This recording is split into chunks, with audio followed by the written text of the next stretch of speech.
Thank you for the invitation to give these lectures. So I will tell you about the S-matrix Bootstrap program.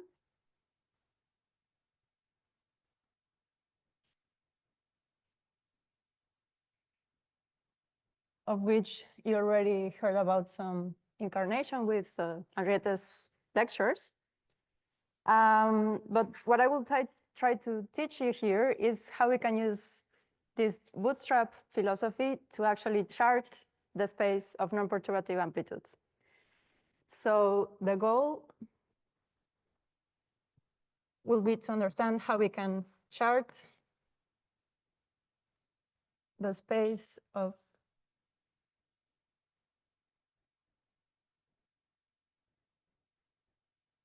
non-perturbative amplitudes. And this Bootstrap philosophy is precisely by imposing consistency conditions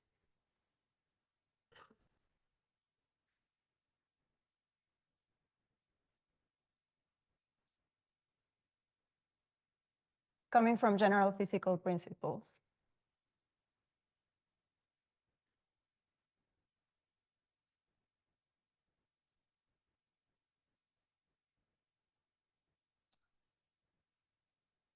Is this big enough for everyone? Okay, let me know if I start writing small. Oh my God. Okay, so the idea is that we want to have some map in theory space, for the moment, some abstract parameter space, where we will have regions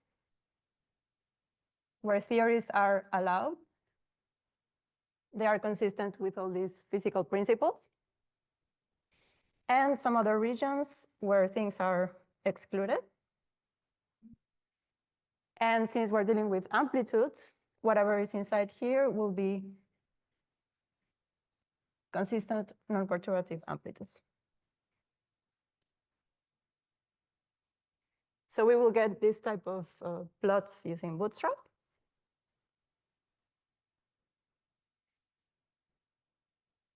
And one key point here is that we will be dealing with non-perturbative amplitudes.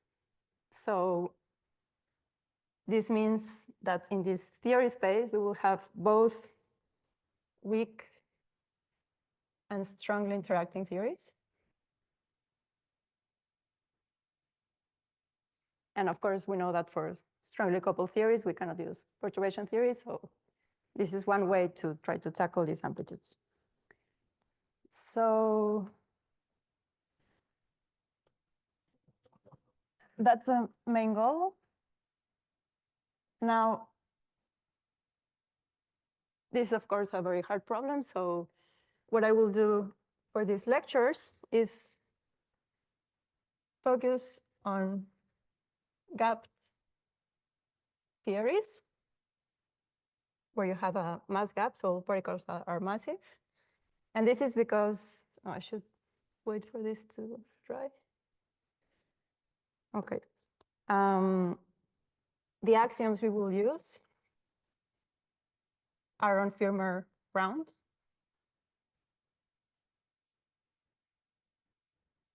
So this is why we'll use this gapped assumption. And the other restriction is to work in two space-time dimensions, which you might think is trivial, but it's not. So let me give you a list of why this could be nice. It is, of course, simpler kinematically. So you can think of it as a toy model for higher D. You have the unique advantage that you can write down exact non-perturbative amplitudes.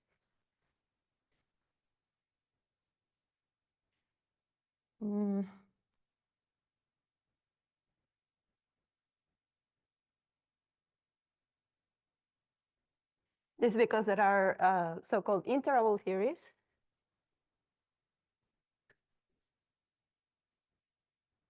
with some special properties that allow us to actually write exact amplitudes. I'll give you an analytic function, and that's the amplitude.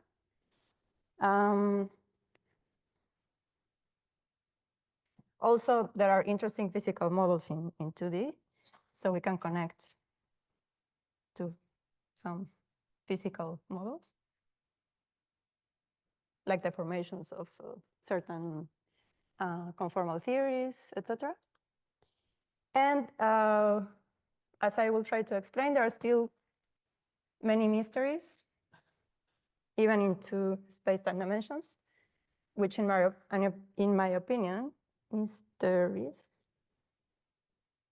Some of these mysteries will be also in higher D, so if we can solve them in 2D, that's a great starting point. So, okay, that's for the introduction. Now let me give the outline.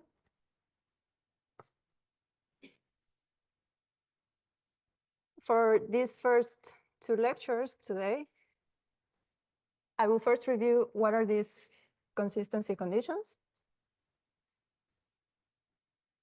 that we will impose. So it will be analyticity, crossing, and unitarity. You already saw with Simon various things about crossing and analyticity, so it'll be quick. Then I will give you some basics about the kinematics of amplitudes in 2 space-time dimensions. Then I will explain how this non-perturbative S-matrix bootstrap works.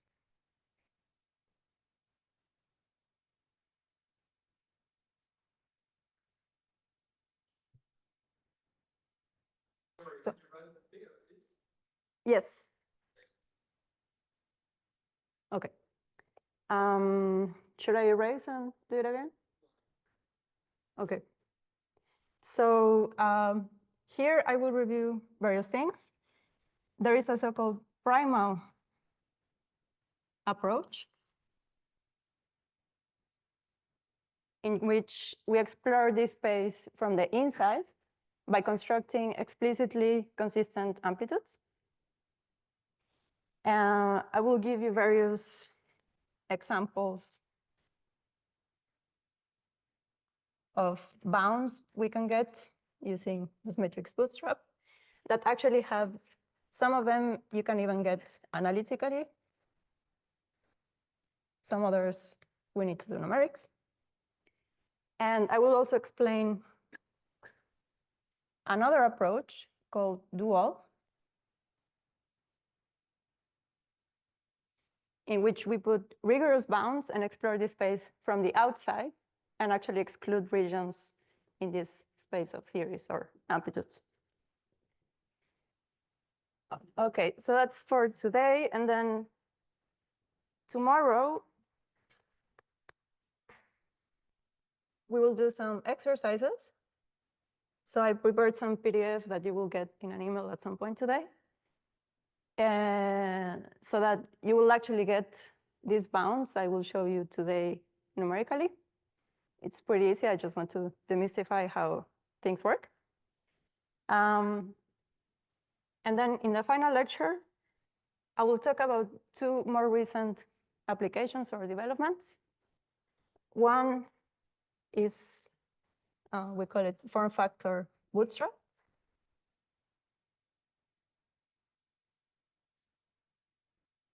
And it's a way to either include or extract information about the UV, the ultraviolet of the theory. And I will also tell you how we can include non-invariable symmetries, and that this actually gives you a modification to crossing symmetry. So for those of you who were here last week, you might have heard a talk by Christian Copetti, a collaborator who talked about this. So I will try to briefly explain it in terms of S matrices and show you some Bootstrap results. Okay, so that's the plan. Please interrupt me if you have questions.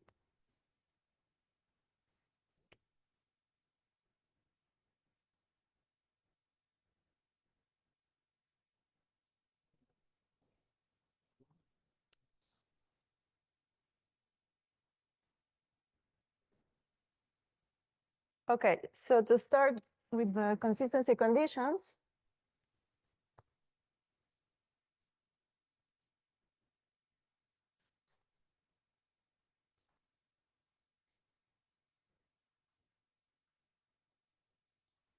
more generally.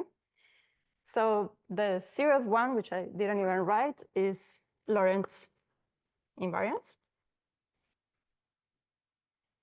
which tells you that the amplitudes are functions of kinematic invariance. I'm sure this is familiar for all of you. So for instance, for 2-to-2 scattering, you have the three Mandelstam invariants that sum up to 4m squared.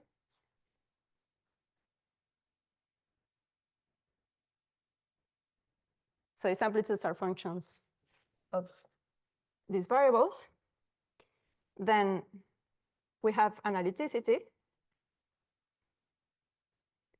which, as Simon explained, is an expectation from causality. So we take it as an axiom because it's actually not fully proven for any number of particles, even for 2-to-2, only under certain assumptions. So what this tells you more precisely is that the amplitudes are boundary values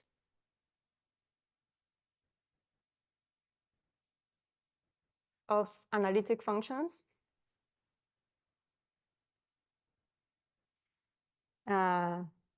in complexified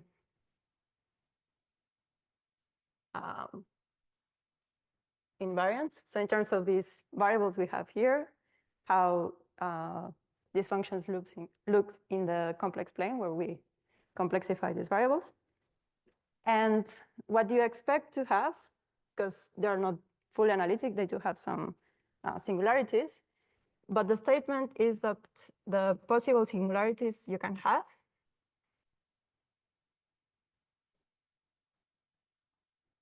are given by on-shell processes.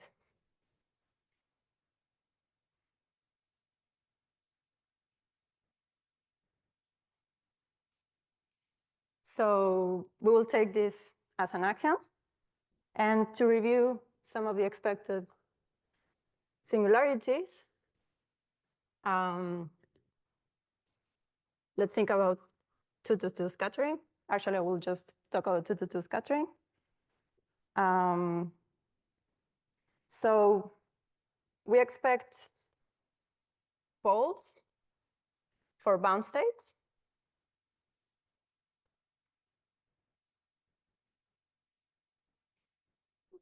That is when you can have something like this, say all my external particles have mass m, and then I can have some intermediate particle with mass mb.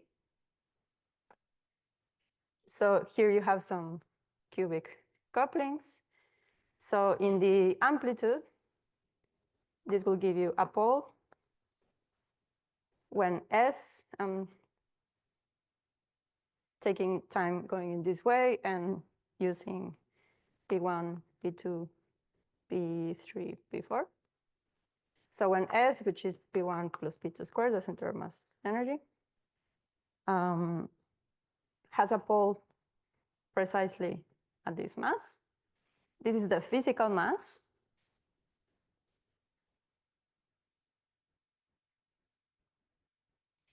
And this residue here is how we define the non-perturbative coupling.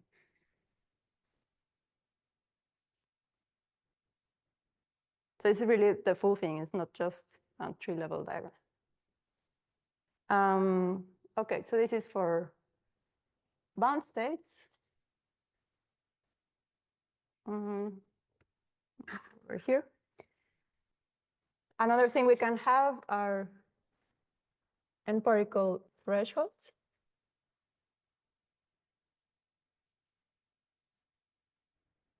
So basically from Unitarity, you can open up these thresholds for 2 particles, 3 particles, etc. And this will give you branch cuts starting at 2m squared, 3m squared, etc. when all particles have mass m, but if you have a different mass here, of course, it's a different mass for s. And as you might remember, if you compute bubble diagrams, so using perturbation theory, indeed, you get a branch cut. So these are normal thresholds you can have. There are also anomalous thresholds that have to do with Landau diagrams, which I'm not sure if someone covered, but basically when you can put on shell diagrams like this, so for instance, the triangle diagram or box diagram, when you put everything on shell, also the internal propagators. And this will give you extra singularities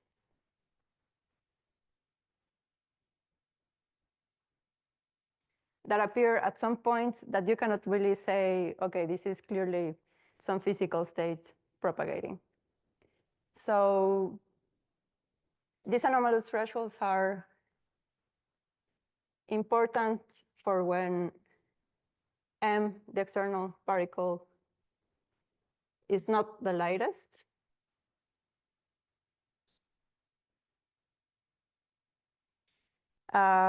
So to get rid of these possible singularities, from now on, the particles we scatter are the lightest one.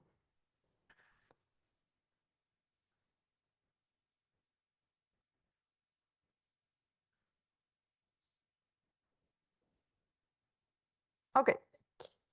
So if we go into the complex S-plane, as you've been looking at in the past days, from this type of singularities, you expect to have some pole.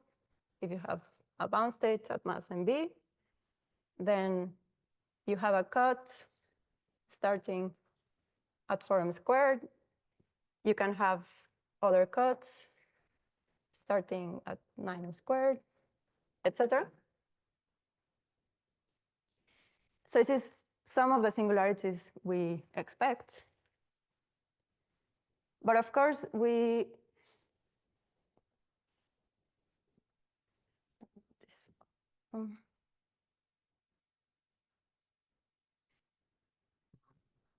know we can have more things, and also that there is this crossing symmetry.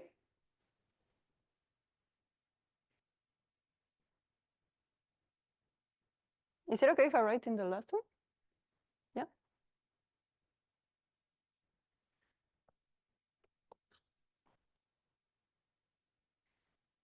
So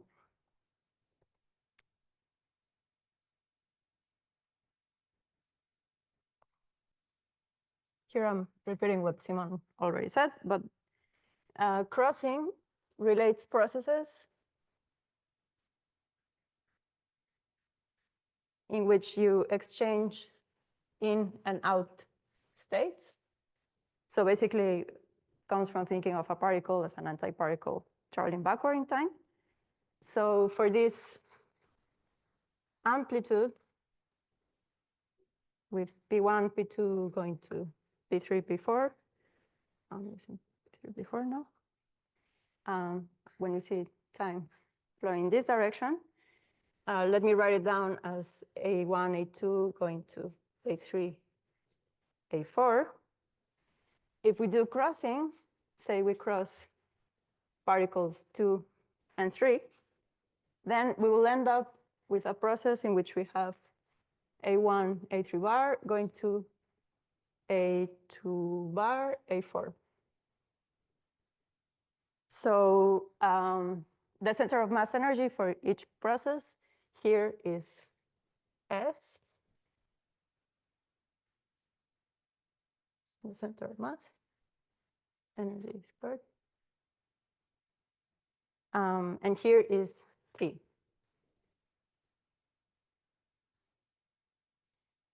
And the actual statement here is that the amplitudes in different kinematic channels, such as this S and T channel, are again boundary values of the same analytic function. So that we can relate both by analytic continuation. So from here, the physical, blue is not good, physical values of S for this S1, 2, 2, 3, 4 channel is here for S bigger than 4m squared above the cuts. And then for the T channel, we will have this crossing symmetric singularities. So some other pole here if we have one bound state, and a cut starting at U if I fix U to some physical value. And the T-channel process will be below this cut.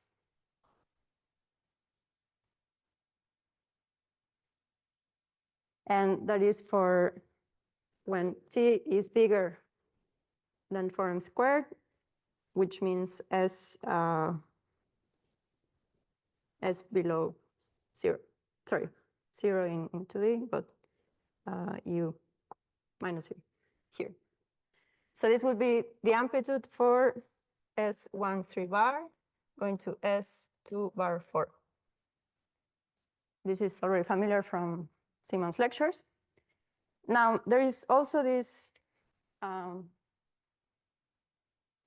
Hermitian analyticity, which tells you that on the other side of the cut, you will have the dagger of this process.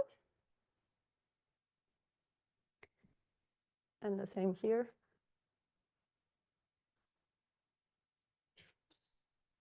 Or 1, 3, 2, 2, 4. Okay, so that's for crossing. Any questions so far?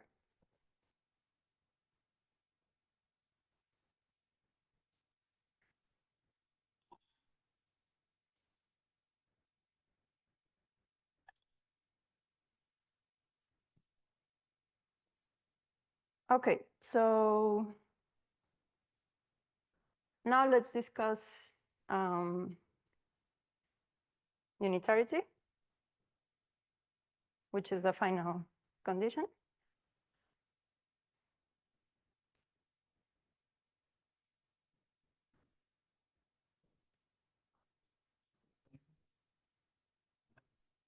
Oops.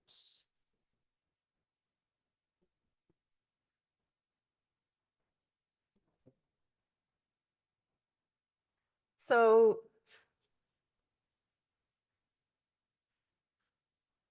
we know that the S matrix is a time evolution operator between in and out states. So if you think of this set of in states and out states as different bases for your Hilbert space, it gives you the map between these bases. And from conservation of probabilities, we know it should be a unitary operator.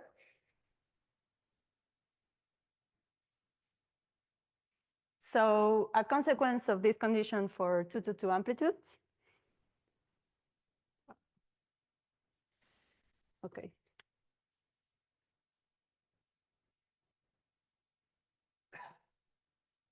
Basically, you sandwich this relation between 2 particle instates, which are normalized to some delta function, but 1. So if you have a 2 particle instate, something like this, you can input a resolution of the identity. So you get something like this. Is 1 over m. And these are all in states. So this gives you the modulo squared of 2 to the m amplitudes. And of course, as it's natural, sorry for going on the other side, but it's wet here, that if we sum up the probability of starting with 2 particles and ending up with anything, you should get 1. So this is stripping up the delta functions. So if you restrict yourself to 2 amplitudes, then you get this bound by 1, because these are all positive quantities, for physical kinematics. So this is the unitarity condition we will use. Sorry, about the analytic structure in the complex S plane, do we have an extra kinematic constraint because we're in 2D? Namely, the gram determinant sorry, I should have been vanishes. clearer. This first discussion about the consistency conditions, it was supposed to be for general D. And now I will go to 2D, and we'll see that indeed you can set U to 0 so that the cut starts at 0, the T-channel cut. Okay, thanks. Other questions? Okay.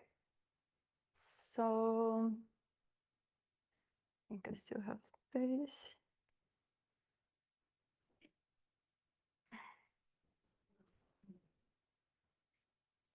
Now let's go to 2D. So now Lorentz invariance tells you again that you have the 3 for 2 amplitudes. Sorry. The 3 Mandelstam invariants, P3, and you with P1 minus P4. That satisfy this relation here. But energy momentum conservation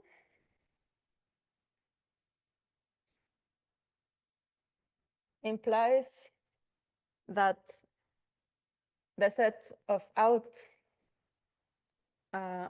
momenta should be the same as the incoming one.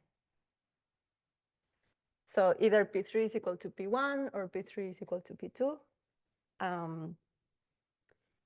which means we can set either U to 0 or T to 0. And this is, blue is not good, the first exercise, which is pretty simple.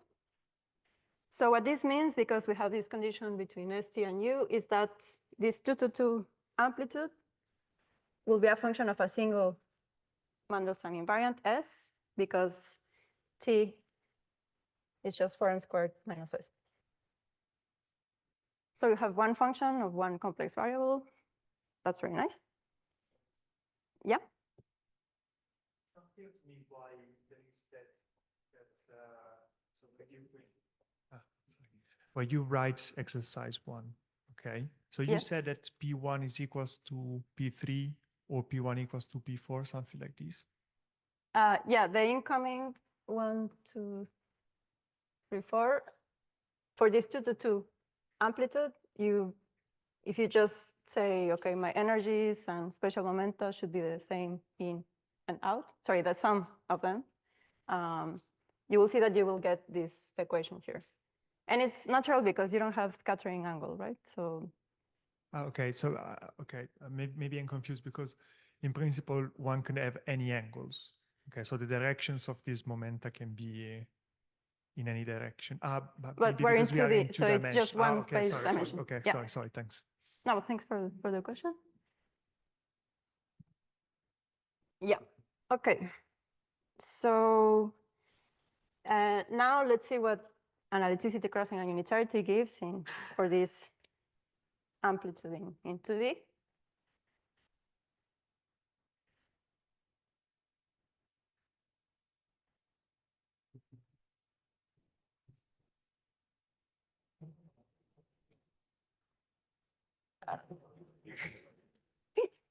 Okay, there's one more. It's so hard.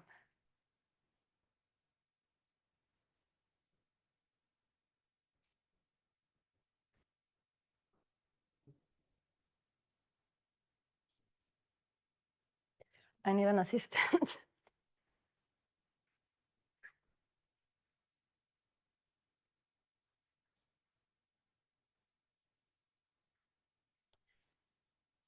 All right. So analyticity, as I already mentioned, for this 2 to 2 amplitude in 2D, will be given by a single, will be a function of a single variable, S. And now, because I can set U to 0, from now on, I choose U to be 0. This T-channel cut will start at 0, and this is form squared. And depending on which amplitude you're discussing, you can have bound state poles or not. So, okay, maybe this is obvious, but since we are evaluating unitarity here, where you have the physical values of the energies, this is called the physical sheet.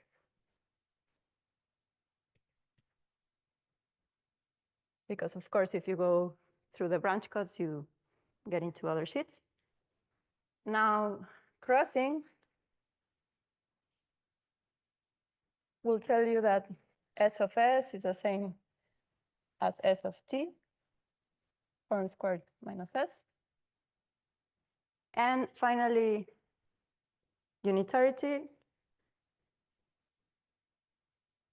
will be this bound on the absolute value of the amplitude for physical kinematics.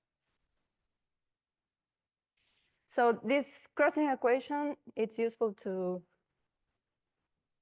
see it as changing how you see the process. So this would be when you look at time going in this direction where 1, 2 are incoming. But if you see it in this way, then you get the crossed channel. So one way to take into account these conditions is to use dispersion relations.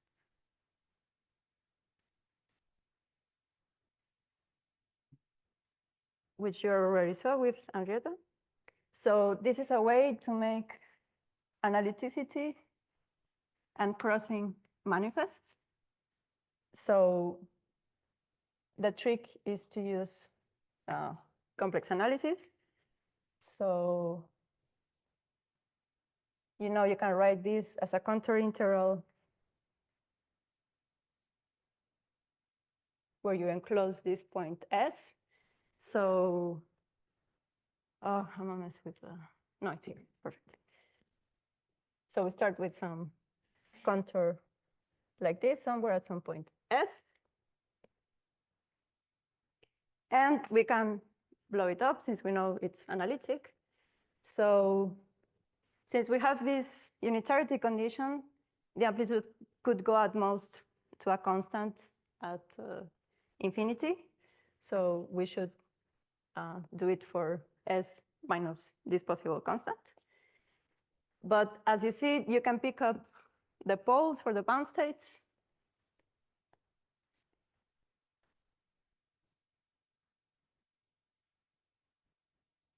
Then you have the same with T. So this is from this pole. If I'm saying that's the S channel pole. And then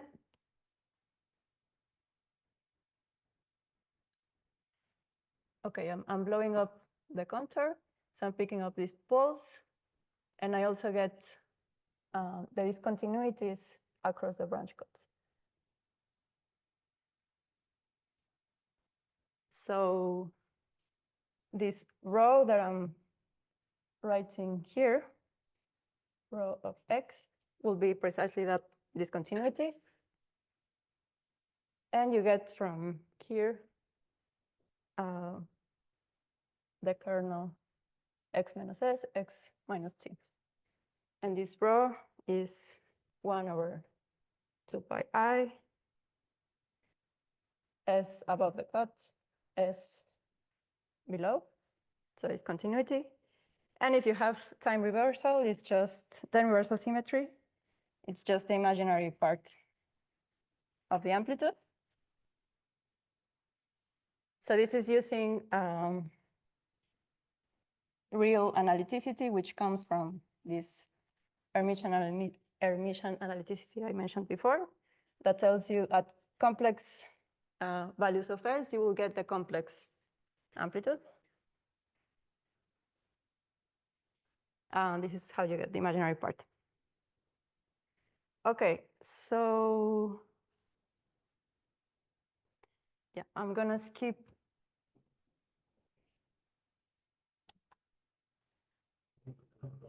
the subtraction part. Let me just say in words that here we're assuming we can drop off the contour at infinity, these arcs. And for this, the amplitude should go to 0 fast enough. If it doesn't go to 0 fast enough, then you can repeat the same procedure of blowing up a contour, but for S over S minus some constant. And this is how you can write a dispersion relation that allows for amplitudes that don't decay fast enough.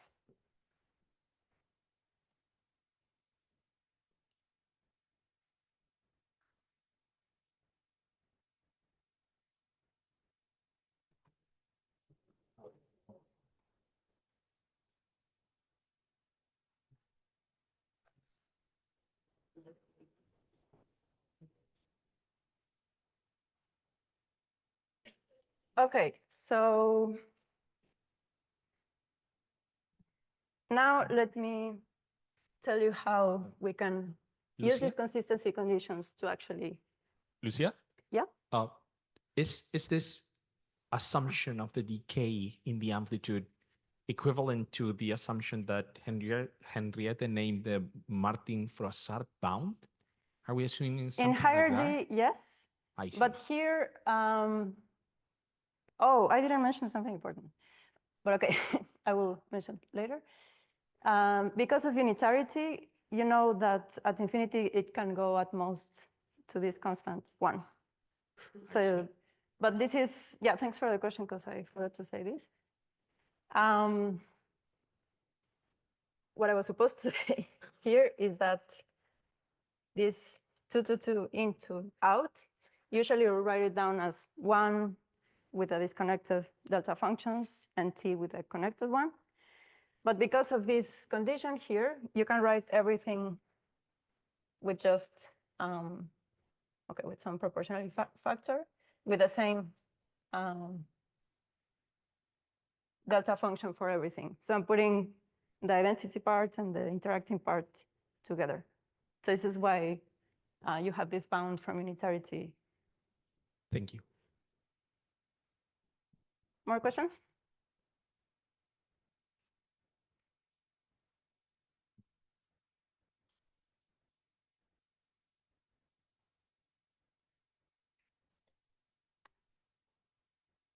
Okay, so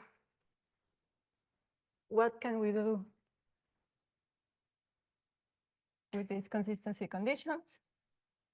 Then the idea will be to establish bounds on different parameters. So this is what the matrix Bootstrap does. So I will give you the recipe for this primal approach. And so first, you need to choose the spectrum of your theory. Why? Because as you saw, all the analytic properties we will use depend on that. So for a given spectrum, you can write down an ansatz for the amplitude.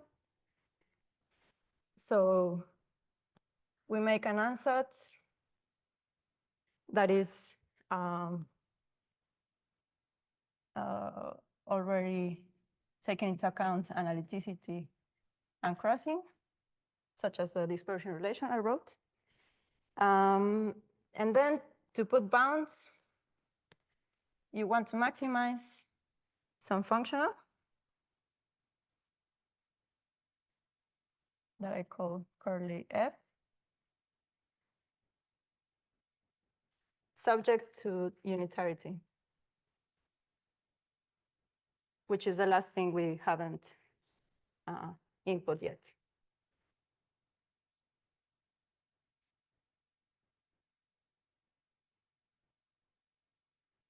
So different Bootstrap problems are choosing different spectrum and also which bound you want to get. So which functional you choose to maximize. So perhaps the simplest bound you can get is the following.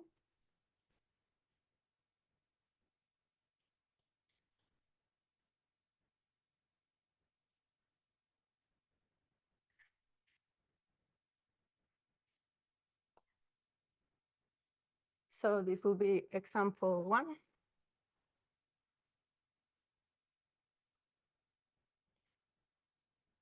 So we consider an amplitude or a theory which has no bound states. So we only have M here in the spectrum. And we want to maximize the value at some S star, somewhere between 0 and 4m squared, where you know the amplitude is real because of this real analyticity. So the question is, what is the maximum or minimum value for this functional f of s is this s star for s star between 0 and 4. Can you guess the answer? We have an analytic function in this complex plane, which is bounded in the cuts by 1. Okay, so I'll give you the answer, and then it's actually the second exercise. The answer is that this value should be between -1 and 1. So our first boring map is this. So the allowed values for this S of S star is between -1 and 1. You can prove this by the maximum modulus principle. That will be exercise 2. And so what theories saturate this bound?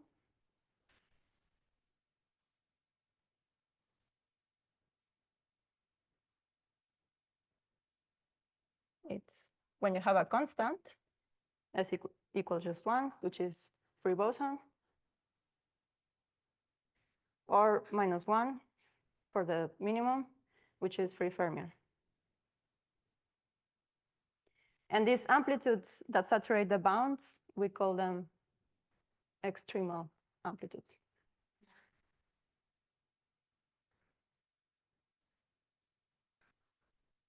Okay, so this is the simplest one, which is not that interesting, perhaps, but we'll build up from here.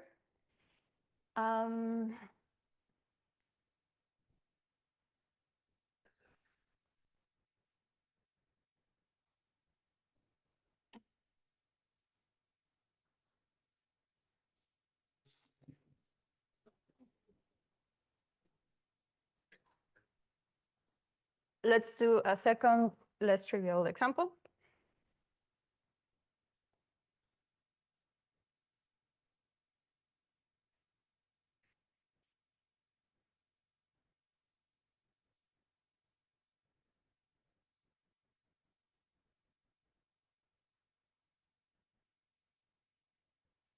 Let's put one bound state of mass mv, and we want to maximize the cubic coupling g squared. So what is the maximum if you want to write it as a functional? These functionals will be just the residue of the amplitude at the bound state mass. And we will also see in the exercises what you get is something like this. So if you vary the mass of the bound state, again, we're looking at something like this, where this is G and G. We can vary the mass of the bound state. Let's measure in terms of the external mass. And this is what values of G squared you can have. So amplitudes with this spectrum that you want to be consistent with analyticity, unitarity, and crossing will have to be below this curve here. This is 2, this is 4, this is 0. So first, notice that you have this divergence at 2. And this is because, as you can see, for instance, in the dispersion relation, the sign for this residue is opposite between S and T channel, because for T you have 4 minus S. So when the bound state mass is 2, which is the crossing symmetric point, these poles can screen each other. And this is how you don't get a bound for here. It's unbounded. So let me write that down.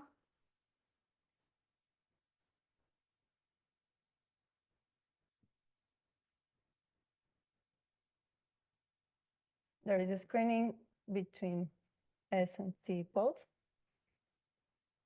Notice also that when the bound state mass is close to 2m, or 4m squared for the squared, or also 0 by crossing symmetry, we expect, well, the binding energy is very small, so we expect small coupling, and indeed it goes to 0 there. So that makes sense? Sure. Well, wasn't one of our assumptions that the external mass was the lightest? Right. So excellent. That's one of the questions. Indeed, we shouldn't trust this plot below 1.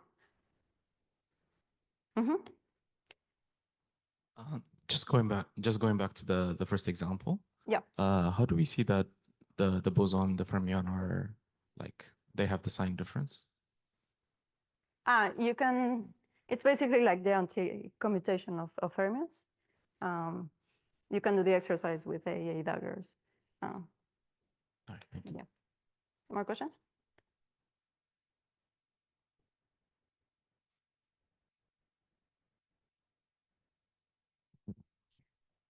I mean, maybe it's a little bit late, but I have a general question. I mean, you write bound state. I mean, where do I see that this is a bound state and not just a free particle? I mean, this is not obvious to me. Well, I guess it's because of this. You're saying you have a cubic interaction here, right? So if the coupling is not zero, it's not a free particle. Yeah, you can think of just in terms of Lagrangian and Feynman diagrams, it would be like having some phi to the cube term in your Lagrangian. So you have some potential for it. Okay, thank you.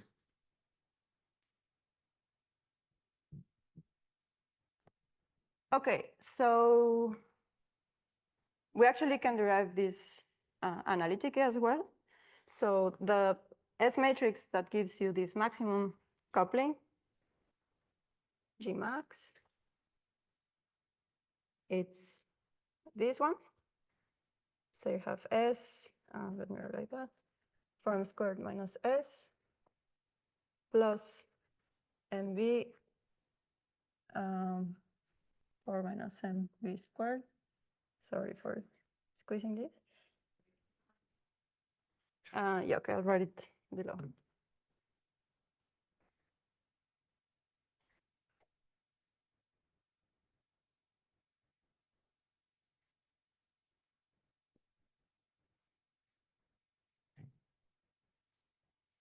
So this S G max is the square root, no, S 4m squared minus S plus MV square root 4m squared minus MV squared. And the same thing below with a minus sign. So you see, indeed, when S equals, okay, MV squared, you have a pole. It's crossing symmetric. So, okay, it makes sense. So let me repeat what I said after the question. We shouldn't really trust this bound if M is below MB, because then you would have these anomalous thresholds, or at least you could have them. And we're not imposing any other singularity. We're assuming it's analytic. So we should really draw it from 1 to 4.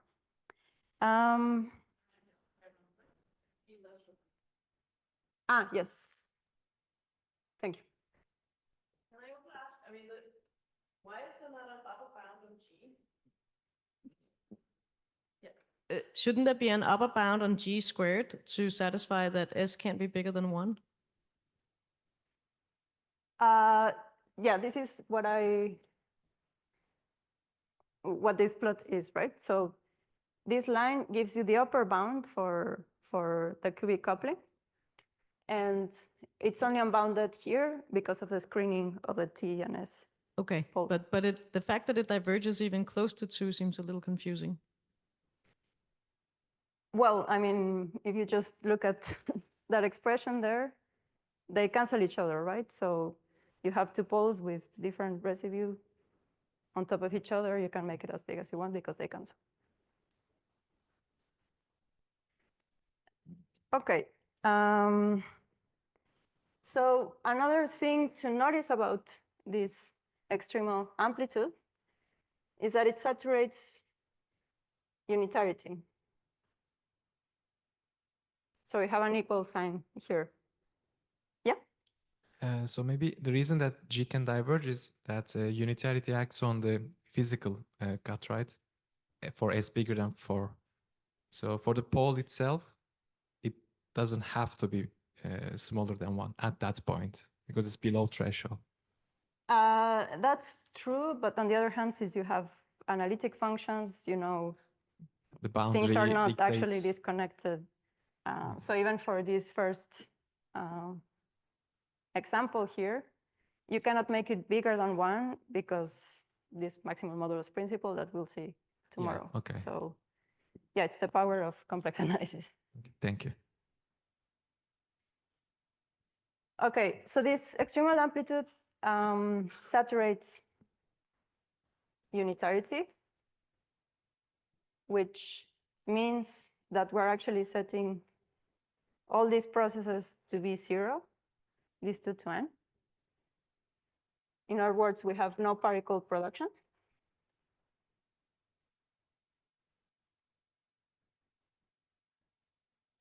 And this is usually not allowed in higher D, but in D equals 2, there is a way out, because you can have integrable theories.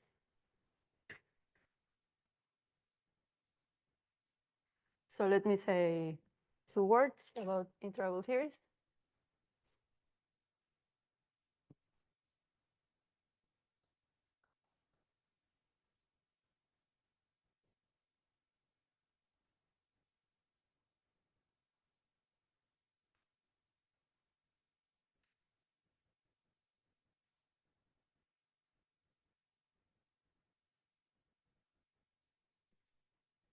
Okay, so these integrable theories have an infinite set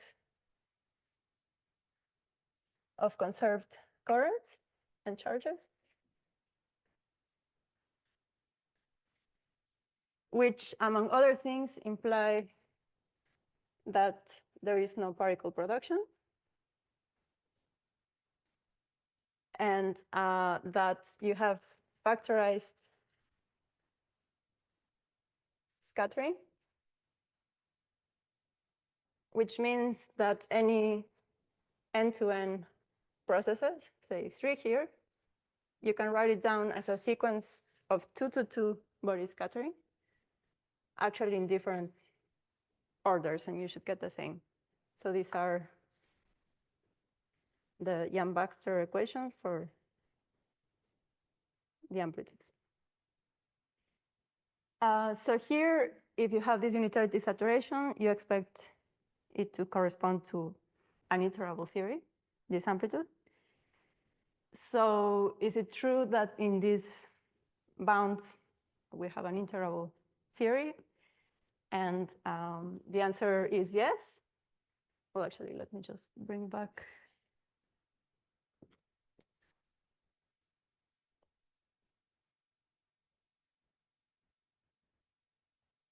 On the right-hand side, above 2 of this bound here, okay, it's actually symmetric.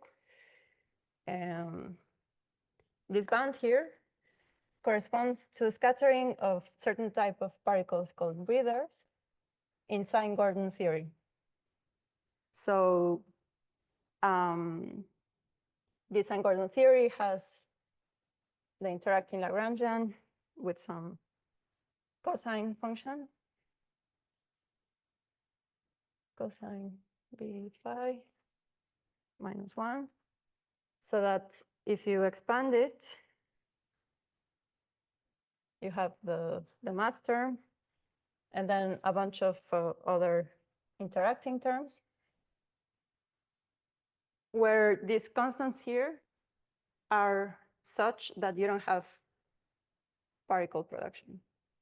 So that you're setting no particle production, all these processes to 0. So that's very cool. We found an interacting theory sitting at the boundary of the allowed region. What about this other side? Which, yeah, I think I didn't say.